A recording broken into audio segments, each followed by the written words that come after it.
Hi, I'm Jammy. And I'm Annalise, and we are super excited to be showing you the finals of the Hex Union Square Set Championship. We want everyone to see a little bit of what's going on in the New York City Lorcana scene, and we're going to get right into the game. We've got a very classic matchup to watch here, but both of the decks are a little bit exciting. We've got Amber Steel with No A Whole New World, I believe, and then Ruby Sapphire with No Brawl, which has been a key card in a lot of these matchups for dealing with a lot of early aggro. However, in this list, I think we're opting for Super Goofs and Maui's, the hero to all. And those can put in a lot of work, for sure, but we'll see if No Brawl is going to be something that Joaquin might have missed. We'll just watch and see how it plays out. I'm excited. All right, let's get into it. So we have Ben on the left with the Amber Steel and Joaquin on the right with our Ruby Sapphire. Yeah, I find this mulligan interesting because I am someone who, it's such a battle in my head, and I feel like both of them are very decisive here. It's a very quick, and it's most of the cards. The mulligan can be something that you can really get a headache over, for sure. I feel like Amber Steel, you're looking, especially against Ruby Sapphire, you're looking for some 1-drops, 2-drops, things to get out on the board early and apply pressure. As the Ruby Sapphire player, you're looking for some removal options, hopefully to show up, but more you're looking for ramp. You're looking for those turn 2 ramp cards to appear in your hand so you can get to that top-end removal. And beyond that, yeah, I mean, there's a few little bits of nuance to it, but those are the key goals that you're aiming for, I feel like, in these different matchups. Yeah, we see Joaquin immediately inks the McDuck Manor because he ended up with 3 in his hand after the mulligan. Goes right for the popsicle to get some more cards, some more variety. Trusty popsicle. Yep. Yeah. I like that we see Ben here kind of debating what card he's going to ink. Yeah, so he's got a couple of options. I think he's got Rhino turn 1, which is good for setting up the shift line. Rhino is great if you can get it down early by turn 2. Cinderella, not much help in this matchup. If you get it down on the board, Ruby Sapphire probably isn't going to have anything to be singing against. No characters to remove this early. So, yeah, I feel like Cinderella would probably be ink if you have the Rhino as an option. But it's all about pressure in the early game for this Amber Steel player. And we see that he has that aggro in this deck, right? Those piglets in hand. He has 2 in his hand after the mulligan. So we really see the debating here of what's going to make sense. What does he not want to lose this early? Piglet's going to be so choice. If you can get those on the board, yeah, 3 lore every time it quests if you have multiple characters out there. Got a Tamatoa being inked. And, no ramp. No ramp from Joaquin. That's not what he wants.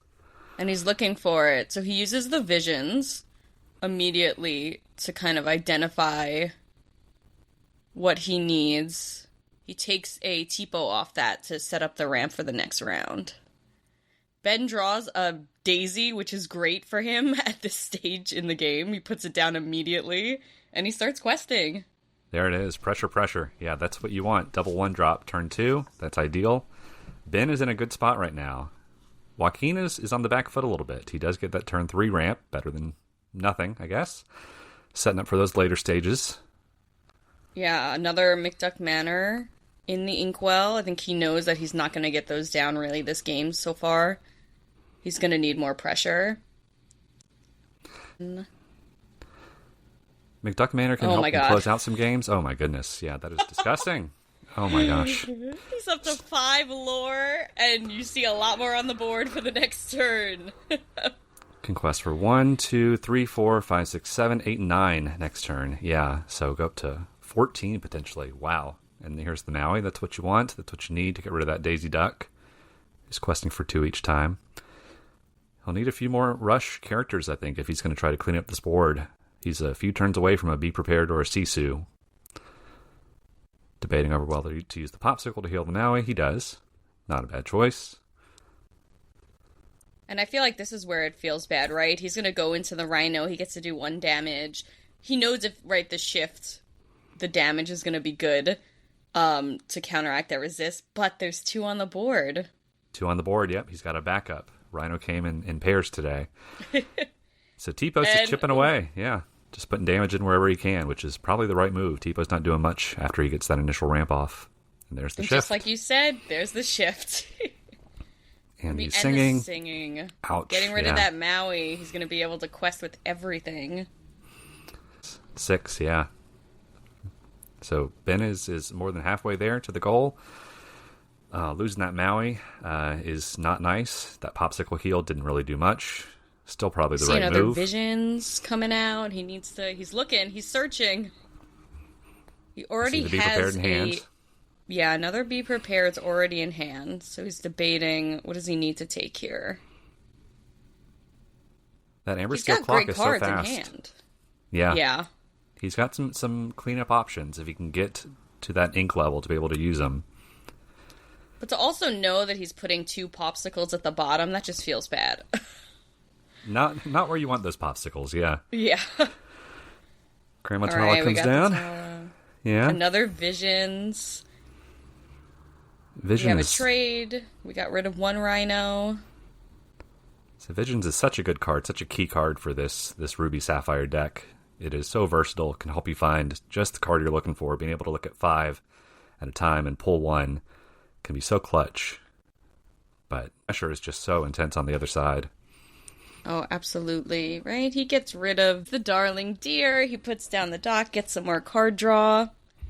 And it's, with the aggro going on in this deck, he's always got some extra ink at the end, which is a great place to be.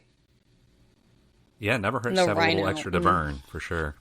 Darling Deer is a card that he could use to finish out the game, probably. It's one that you don't want to see until the end, so putting it in the inkwell is probably the best use at this point in time. You're just trying to get more and more characters on the board. He's letting them all go sideways. That's what they want to do. Yep, up to 18 lore at this point. Daisy Trigger, he loses another card, so that was rough for him. He's packing it up a little bit early. He already knows that Joaquin is going to be playing Be Prepared. So I don't know if there's now up to 1 lore. Yeah, and there must have been it's coming out. Some tell there that the Be Prepared was coming. Yeah, there it is. Okay. Ben was saving a little time there, cleaning them up. He knew what was happening, and Rapunzel on the board can finish it out. All he needs is 2 more lore, so... Ooh, gone with the big Sisu. But lucky for him, he just drew another Rapunzel, that 2 lore. My goodness, okay, so he'll need... This is where a Brawl in his hand would really come in handy. If he's got that, he needs a way to deal with that readied Rapunzel. And there's only a few cards in the deck that can do it. The Maleficent Dragon would be one, the Hades would be another one, Sisu, of course. There's only 2 Sisus in there, though, so only 1 more. And he would need it right now if he's going to stay in this game. And he's using ink to even look for it. So at this point, he has no Brawls in deck, no little Sisus that could get rid of the 1 strength. So he is kind of just fishing a little bit. Shifting the Sisu onto the big Sisu, I think, is really his only way out of this. With the ink that he has available. Yeah, I feel like it's... I'm not sure what else he might be looking for here. Deciding the popsicle. He could sing the How Far I'll Go. But there's a lot of cards. There's cards in hand he just doesn't have the ink for. Exactly, yeah. I feel like this might be all wrapped up.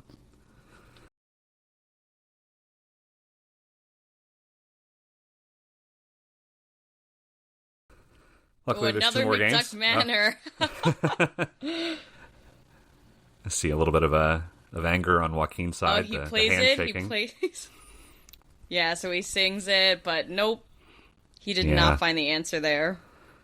I guess the Be Prepared might be what he was looking for there, yeah. A singable Be Prepared from that Sisu. Oh, and Sisu the being next an 8 card. cost. There. Oh, do you look? So close. When you're done, do you look at the next card? I usually do. I want to know. I want to know just how far I was from either victory or defeat. And a lot of times, if it does come down to that 1 card, yeah, I'll sleep better if I know one way or the other. It's like, I did everything I could. How about you? Do you look? Do you like to look? Only if I'm, like, mad in a game. If I'm happy, like, if I lose but I had fun, I don't look. If I'm mad, I look. Yeah, knowledge is power, and I just like to know sometimes. But you should follow your emotions for sure. If you're winning, no need to look.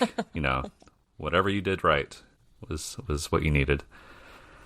All right, so we're going into game two. So Joaquin is going to be playing, on the play.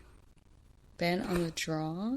I believe that's how it was the first game, too. I think Ben must have won the die roll. So, not a huge setback as the Ruby Sapphire player to be going first or second, really. But first is certainly preferable, having the tempo on your side. He's got good options in hand. We see some Along Came Zeus's, but he puts them all away. I always get scared when there's a good amount of, like, uninkables in hand, right? He's looking for some of those smaller... I don't think I saw a one-drop. Yeah. So that was the right move, probably, to throw all 7 if he was looking for something to play on turn 1. I don't think there was a one-drop in his hand. Yeah, Joaquin keeps drawing off the mulligan, the McDuck matters. Which I guess is good ink in the beginning. Yeah, he's going to ink it right away and play a popsicle. Certainly safe ink out of the gate. Yeah, you're not going to be using it for a while. And there are 4 in there, so you can reliably depend on seeing more later when you need them. So you're getting rid of Ursula, playing the Cinderella. The only one drop right in hand at this point for Ben. I believe so. Another popsicle. Again, not the ideal one drop. You'd probably rather a Daisy or a Rhino to set up that shift line. Either one would be preferable to the Cinderella. But a one drop is a one drop. Quest for 1. Sometimes that's better than singing a song into nothing. And the Smee comes up behind. Yeah, not a bad turn 2. That's a great turn 2 play. The pressure is still on. Joaquin missed his turn 2 ramp, I believe. I saw second pop come out there. So that's 2 games in a row that he's not had that turn 2 ramp. Yeah, he just inked that turn and passed. He is struggling a little bit with getting things on the board. 2 Smees now for Ben. That's questing for 3. He's up to 4 lore and back to Joaquin. 4 lore and 9 threatened. Here's the super goof. Enchanted super goof. Love the flex. All right, he's got the 2 lore and he got rid of Smee. Super goof is such a great card, especially in this deck. He's one of my personal favorites, but it's just the amount of work he can do in terms of cleaning up the board. He's a little understated, but he does help you remove some threats, and he threatens himself by increasing the lore counts, which sometimes these Ruby Sapphire decks need just a little extra pressure. It can be hard to get to 20, but Super Goof certainly does put in a little bit of work there. Yeah. Ben draws a Rhino off let the Storm Rage on. He's got a shift in hand, but it looks like he chooses the Rapunzel. He wanted that 4 ink so he could get the card draw. Great play for Ben there to be able to take out the goof, have the Smee live, and then get fully healed by the Rapunzel. So Ben's drawing 2 extra cards on top of everything, on top of getting a clear board. And a clear board is a happy board, as I like to say. Ooh, another super goof. Immediately going into it, he is playing with 3 in the deck. So getting another 2 lore off of that brings us tied up. That's great, yeah. This is exactly what Joaquin needs if he's going to be in this game. He's going to need those goofs and those Mauis to help clean up that board. Otherwise, Ben's pressure is just going to get out of control. So we've got one more super goof we might see. You go ahead, yeah. Yeah, and at this point, Ben, fully aware he doesn't have brawls in the deck, right? They would have came out already at this point. Or the little Sisus to get rid of, like, the Rapunzels with the easy, the small stats. So it's also swinging wide, just like the last game, because he knows he can before that ramp gets him up to the be prepared big Sisu territory. That's right, yep. Ben wants to put in as much pressure as he can, as early as he can. Hopefully get to 20 before even turn 6, turn 7. Ooh, another Smee and a Piglet. Piglet That's a lot of lore on the board. That is, yeah. Those 2 together, wow. 2 and 2, yeah.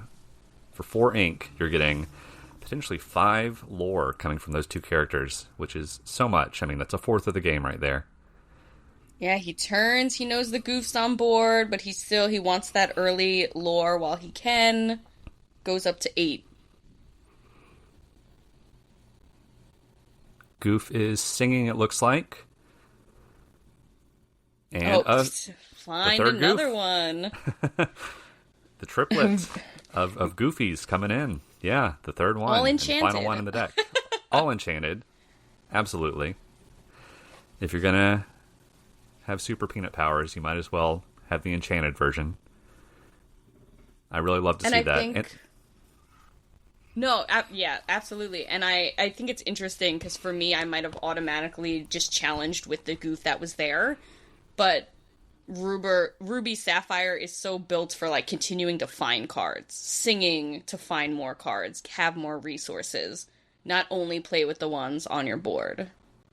That's right. I think Goofy's saying How Far I'll Go, which does two things. It lets you dig a little deeper into your deck to find more removal options. Also ramps you to get to that Be Prepared and Big Sisu turn a little faster, which I think Joaquin knows is what he is going to need if he is going to win this. He's got to be able to deal not just with one character or two characters, but with a whole board full of characters that are threatening. So great move on his part there. Yeah, we see Ben's thinking now. He knows he's got those two goofies out that can get... Does he want to get rid of them? What's his strategy here? He does have an Along Came Zeus in hand. He's got the big Rhino if he just wants to play it and not shift. He's holding the dock in hand, but he's got a good amount of cards, so he probably doesn't want to play that right yet. But you can see his mind kind of moving through these. The Zeus he's probably saving for a Maui Shark or for a Big Sisu. He doesn't want to waste it on the goof. He plays the Rhino, which I think is a little greedy, knowing that we're in Be Prepared territory here. He opts to use the Rapunzel to take out the Goofy. You don't want to be cleaning up the board when you're on the Amber Steel side. You want to be questing with those characters. So this is maybe a choice that he felt he had to make. Maybe he's feeling some pressure. But it's not optimal as the Amber Steel player. Ben had put a damage on the Smee. And if I had the volume on, you hear me going, "Isn't Piglet a captain?" Oh, right, yeah. So he removes it. There's the Be Prepared, yeah. So all that cleanup work that Ben did the last turn isn't really even worth anything. When that Be Prepared comes down, it's just a big reset button. Ben is trying to get as much lore as he possibly can. He's scrambling at this point. Joaquin is honestly on pretty solid ground, it seems like. I see a Be Prepared in his hand, a big Sisu. He's got the options to clean up any threats that Ben can throw down. It's just a matter of, can he play the attrition game long enough? It would hold Be Prepared for a Rhino. And he opts for the Be Prepared, yeah, just to get rid of it. Again, like you said, he has the big Sisu, so he knows he can handle the smaller characters. He just wants to get rid of that resist, like, right away. Rhino is such a powerhouse of a card that resist 2 is really hard to punch through a lot of times. Ooh, and here we see the Pete down. and Daisy. No actions. Earlier, yeah, that Pete could have really helped lock things down. He's very close to the end, so he just really needs a couple things here to stick, and he'll be in good shape. He didn't get as quick of the questers, like you mentioned, than the first game. This game he's had to clean up a little bit more. See Tala and he's putting her sister down the Tala. Talas. Yeah. Yep. He's looking, again, he's making sure he has his resources, which I think knowing when to do that in this deck, it may feel like you're behind, but knowing that you're playing the late game is so important. Ben pulls a Piglet, which is not bad in this area. He plays the dock and Piglet, no effect on the dock. He just wants to get those down for questing, and he's now up to 16. 16, and with another 4 lore threatened in the gate by Doc and Piglets there. So yeah, it's a much closer game than the last one, and those Daisy triggers are really paying off for Ben, especially this match. But Joaquin's still got a good amount of choices. Yep. Trade for the Pete, yep. There's the Sisu. Okay, great. We knew he had it in hand. There are 2 in the deck, so there's one of them. There's in a place Joaquin is just clearing the board consistently now. And Ben is putting down cards that he needs. He's debating the Zeus just to get rid of the big Sisu to stop Joaquin from being able to quest right away. That's a good use of that Zeus, for sure. Yep. That's a good target for that. Now we're going to start seeing the big characters come out. For Joaquin, we've got the Maui Half Shark. It's time for the shark to dominate there, yeah. Yeah, and the Vision of the Future, I think. Yep. Mm-hmm. And this I always find interesting. Are we taking more card draw? Are we taking, like, what's the play, right? Yeah, this is where it's really crucial to know what stage of the game you're in, because that vision can be used for so many different things. Joaquin is now kind of racing. He's trying to get to 20, I feel like, before Ben is able to reestablish board in quest to get to 20 himself. Shark is going to really do a lot of work to hold down the board, though, because anytime that Ben does turn a card sideways, that Shark can pull a card back. I'd guess Joaquin's looking for a Pirate's Life or something like that he can use in tandem with the Shark. And we see he has Ursula one and in a Doc. hand. Okay, he was able that's to great get to have. one. And then, that's one of your finishers for sure, yeah. There we go, another big Sisu to clear the board. There's the Pirate's Life right out to get Ben a little bit further away from that 20, a little bit in a safer place. The seesaw is starting to switch sides. The momentum is shifting a bit. Joaquin is now very well established. There's no board wipe on Ben's side that he can use to win back the board to reset things. Rapunzel and Doc here. Again, just continuing to put characters on the board that can potentially quest to get him to 20. And in that spot where he's not able to fully, get there, the Rapunzel draw or anything from what he's playing. There it is. Wow, I think Joaquin just finished the game by B-prepping his own board to give Maui Shark an extra lore, and that got him to 20. What a stylish way to finish that game out. Just B-prepping your own board. As long as it gets you to the magic number, that's not a bad play, certainly. What a and the Pirate's Life really helped with that. The Pirate's Life really helped him there, getting that draw off from the visions. I think really changed his strategy at the end. 100%. Pirate's Life is so clutch in these games for the Ruby Sapphire strategy. With the Shark on board, it advances you by 3 lore and reduces your opponent by 2. Again, just really helps shift that momentum in your favor. So, great card to play in tandem with the Shark, certainly. And for me, they are such fast players. They play very quickly that I'm even like, wait, what lore are we up to? Because they're decisive. You see when they're moving the cards around in their hands, when they're questioning things, but they're also, when they see a path, they go for it. Yeah, a few moments of decision here. I think Joaquin was fanning his hand out there. So we could see all the uninkables in his hand. I believe so, yep.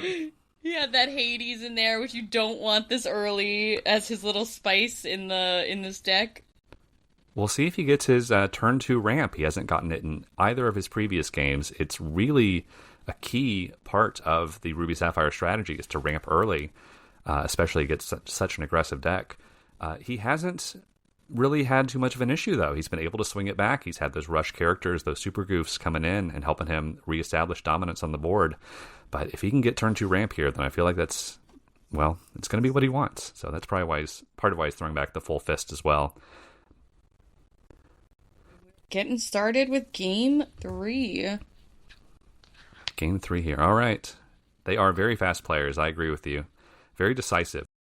There are a few moments where they're unsure, but that Daisy Duck came down with authority. She wants to be the turn 1 play.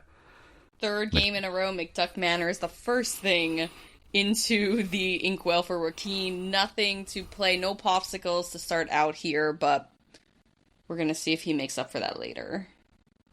Yeah, it's not the worst thing to miss your popsicle turn 1. Worse is missing the ramp turn 2. He got the Pirate's Life to the bottom of the deck. That is not great. Not Ben ideal. has He would have loved to have that. a good amount of cards on the board. He's setting up for that early aggro, Piglet and Daisy. Probably the most aggressive opener in the game here. Yeah, Daisy into Piglet.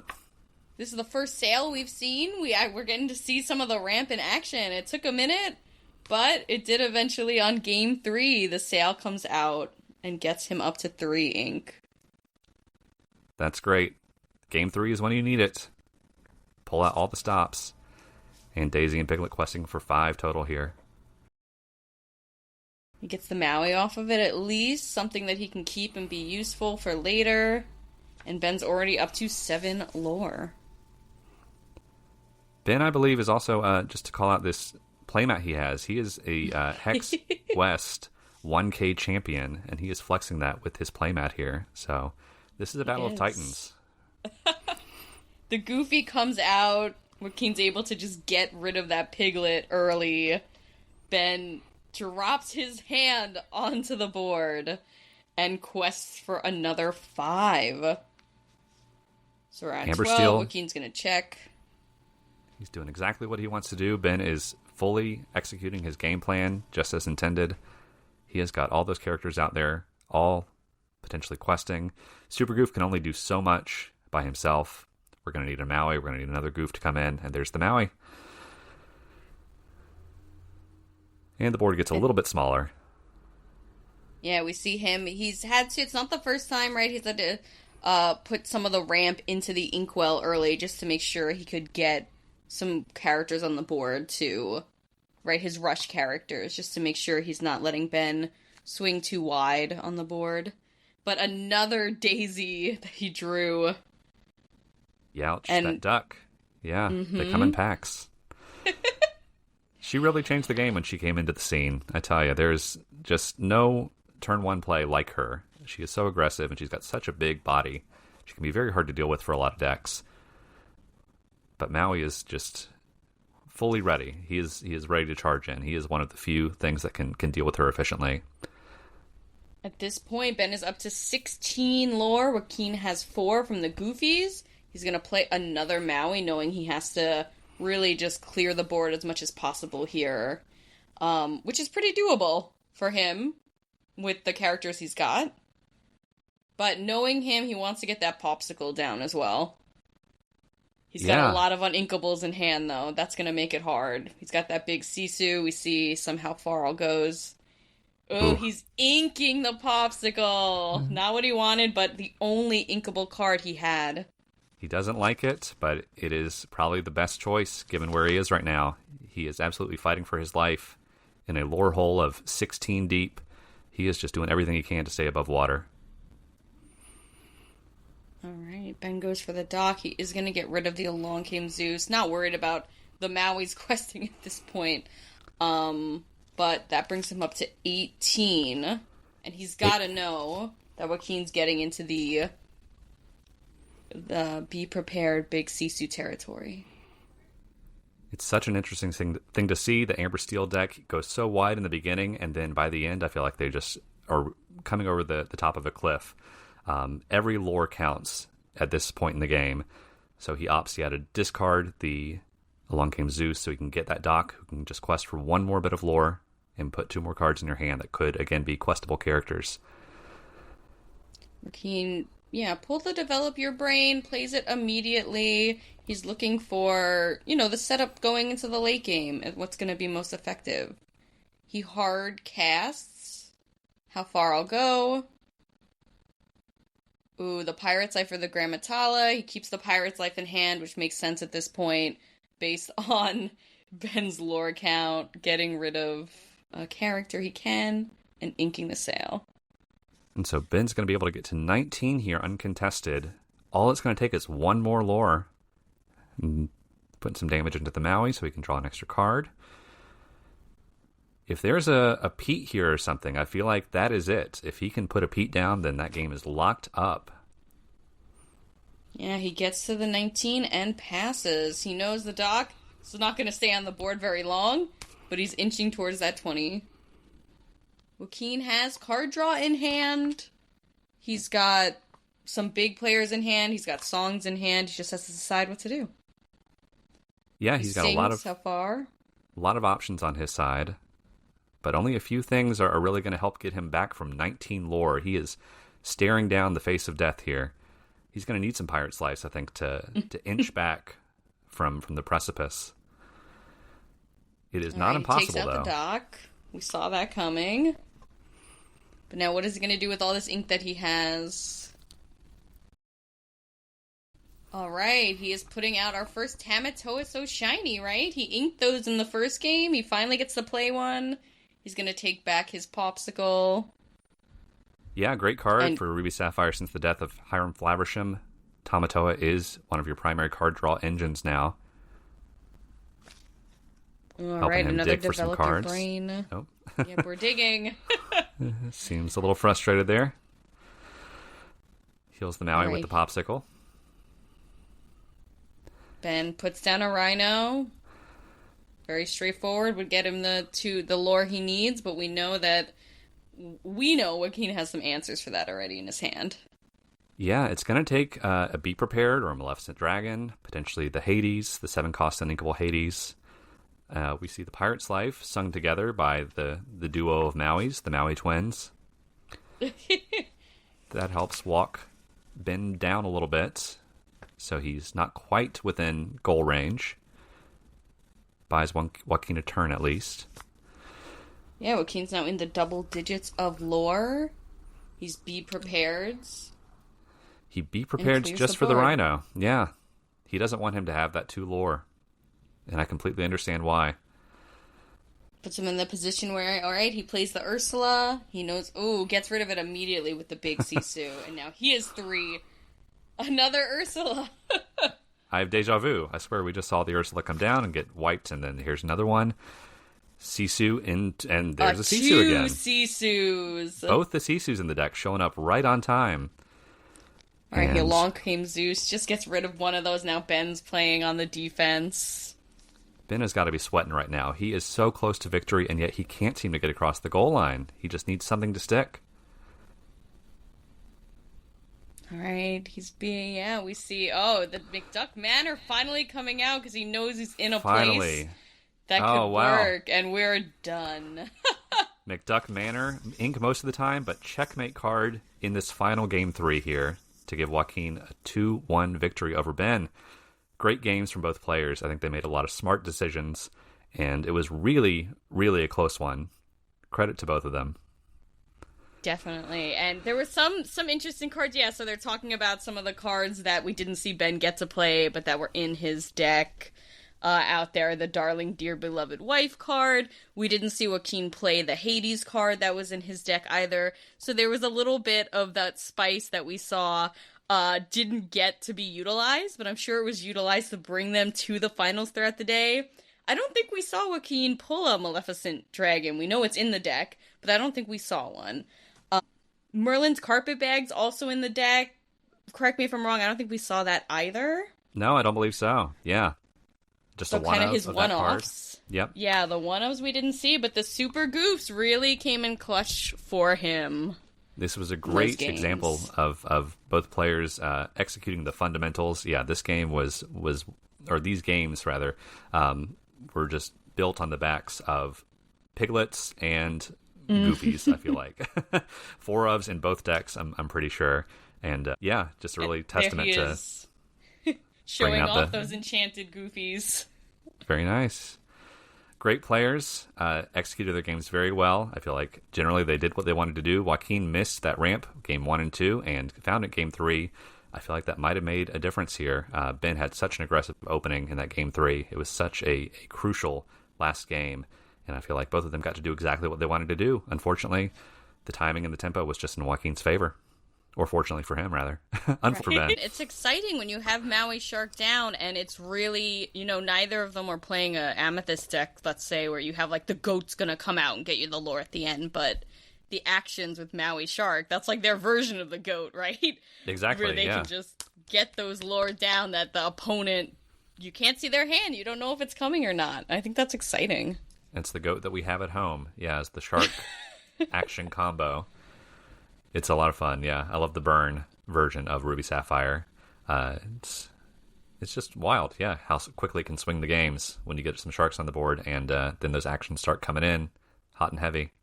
The lore starts going up. Yeah. Fortunate for us watching at home, though. We got to watch some great games. Yeah, some quick games. 30 minutes for a best of 3.